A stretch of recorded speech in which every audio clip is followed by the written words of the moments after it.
Okay, Michael, the door has closed, so we should be good to get going. If you want to kick us off. Oh yeah, alright, no problem. Hi Craig, it's Michael Corcoran here, it's good to see you again. Hi Michael, very good. Yourself? Not too bad, no thanks, yeah. Listen, how have you found camp over the last couple of weeks? Obviously you just got a couple of minutes off the bench against Japan. You'll be hoping for a bit more game time this weekend. Yeah, camp has been really good, in fairness. It's been I think we've been in 14 days now, and it's been class to be back in. All the lads are great, all the new lads have settled in very well, and obviously we got a good win on the weekend against a tough Japan side. And like you said, hoping for more minutes this weekend, and if I get the opportunity, I'm looking forward to it. It's one of those things, isn't it, with the new fellas coming through. It's not that you're an old fellow by any stretch of the imagination, but it kind of keeps you on your toes, doesn't it, when you look at a player like Caelan Blade coming in, just in your own particular position, but there's loads more examples. Yeah, 100%. Caelan's a great player. He's been playing very well for Connacht at the minute, and I think he's settled very well into camp as well. So obviously we're in competition with each other as well, but it's trying to push each other on and make each other better players as well, and add to the team as well. So yeah, I think he's settled in well, but hoping the competition stays the same as well. And just the last question from me. I mean, you won your second cap against Japan at the weekend, but it's the first time you played for Ireland in front of a crowd. It was also the first time that you wore an Ireland jersey at senior level in front of your parents. I mean, that must have been a really special occasion. Yeah, it was great. I know there was only 3,000 people in there, but just a roar of a crowd again is so good.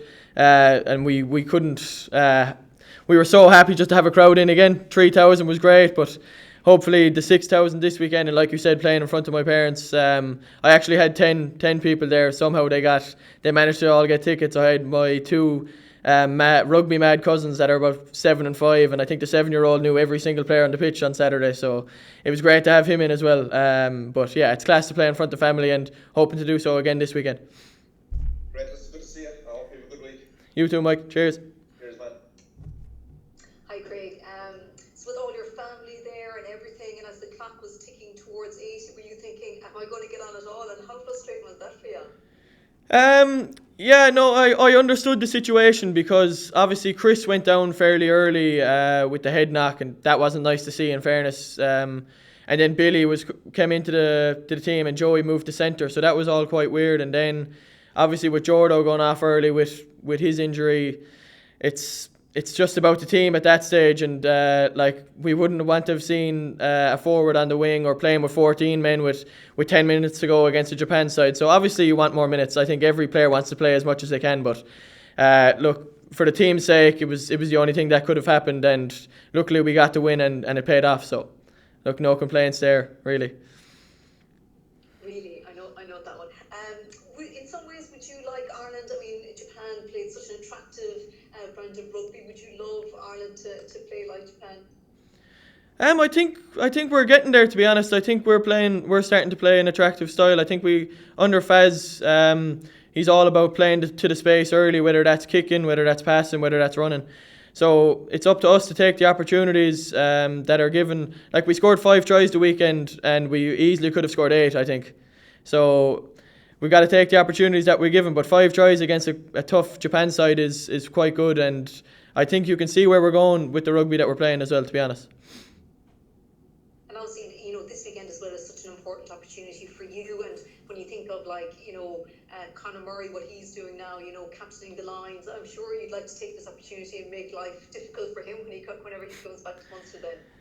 Yeah, absolutely. Look, if I'm given the opportunity, I hope to grab it with both hands, to be honest, and stay in that position for the next few years. But like you said, it's class to see Murr over captaining the Lions. It's great for Ireland, it's great for Munster, and it's great for obviously him and his family as well. So it's a credit to the work he puts in. But yeah, exactly. Hoping to put the pressure on him this weekend as well. Good luck, thanks. Thanks, Sinead.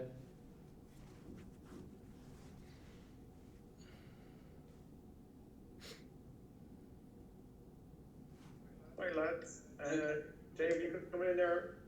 Yeah, Craig. Hi, Dave Kelly from the Indo here. I just wanted, just in terms of chats to the coaches, in terms of what you bring to the team, what have they kind of asked you specifically to kind of bring in terms of that style and knitting the team together?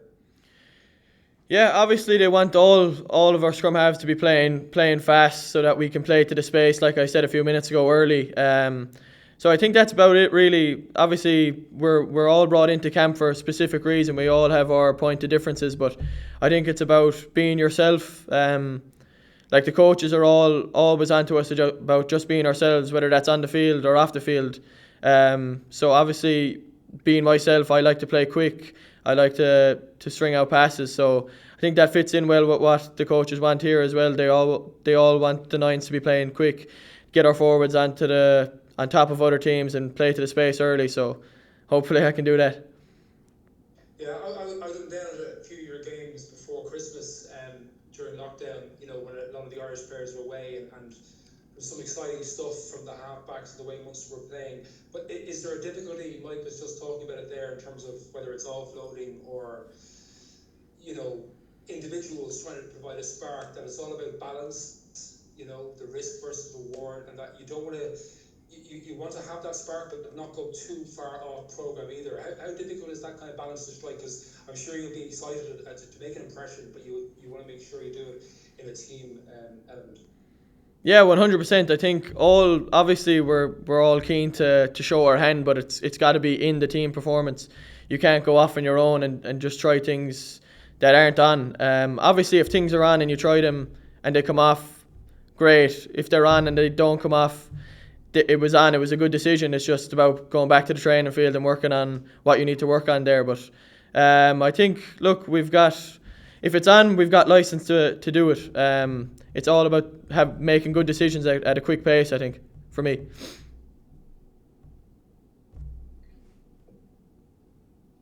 Hi Craig, how's it going? Just wondering, what goals did you set yourself for this camp, and is it all about just getting minutes on the pitch, or are there other ways you measure what a successful camp looks like? I'm not sure really what goals I set coming into the camp. Obviously, you want to get minutes under the belt and learn as much as you can. Like being in international camp, obviously everyone judges thinking that it's the minutes on the field that's where you learn. But being in international camp, you're learning every day. Just being around top quality players, top quality management, you're learning off 4 or 5 brilliant staff every day on the training field, and then obviously the players around you. I've learned a lot off Jamo and obviously Blady as well. So it's been great to come in and learn at the end of the season. But obviously you want minutes on the field as well, and hopefully I get that on Saturday and show my hand within a team performance and we get a good win and I hopefully play well. You mentioned your nines in camp, and what you pick up and learn from them. Generally speaking, are there other nines that you watch particularly closely in World Rugby to try to pick up bits to add to your game? And if so, who would be the players that you would look at in those kind of terms? Yeah, definitely. I think there's 3 probably that I study quite a lot. Aaron Smith obviously is someone that I base my game off, and while also bringing stuff that I have into it as well. DuPont, obviously he's ripping up World Rugby at the minute, so I've studied him quite a lot. And then there's Faf de Klerk.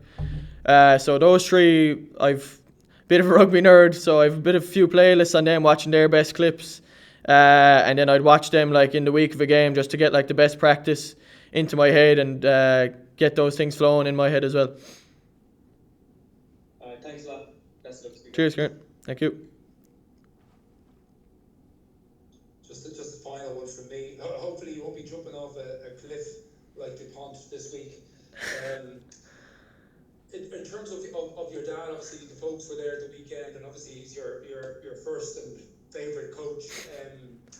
He didn't have much to maybe analyse at the weekend, but has he been chatting to you this week, or is he very excitable in terms of texting you, make sure you do this or that, or how is he in terms of a match week, or do you try and keep him away?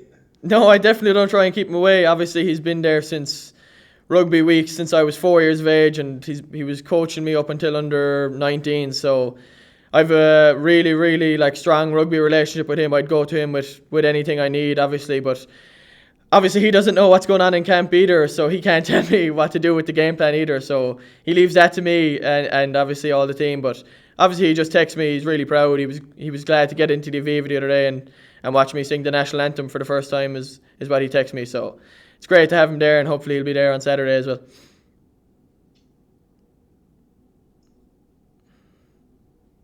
Okay. Sorry, just like normally, like say for Munster or whatever, would he talk to you after a game or around the breakfast table on a Monday? I mean, would he give a different kind of view or another kind of view, and you kind of absorb a little bit of that?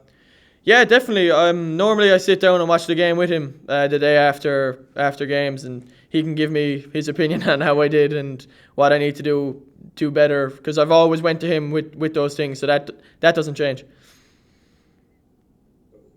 Thank you. Cheers, David. Okay, lads, we might wrap it up there then. Thanks, Craig. Thanks, everyone.